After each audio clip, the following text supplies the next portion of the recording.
కన్యరాశి వారికి చేపట్టిన పనులలో విజయం సాధిస్తారు.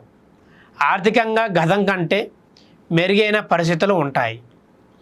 నూతన రుణ ప్రయత్నాలు కలిసి వస్తాయి.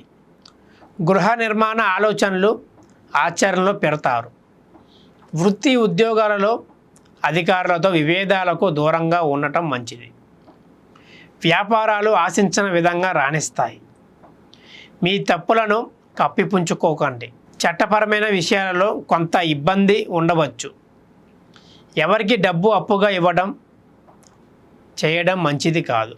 వృత్తి వ్యాపారాలు స్వల్ప లాభాలను అందుకుంటారు. ఆకస్మిక ధనప్రాప్తి కలుగుతున్నది. ఆధ్యాత్మిక సేవా కార్యక్రమంలో పాల్గొని మానసిక ప్రశాంతత పొందుతారు. ఈ రాశివారు ఈరోజు విష్ణు జపమాల 108 సార్లు జపించడం వలన శుభ ఫలితాన్ని పొందుతారు.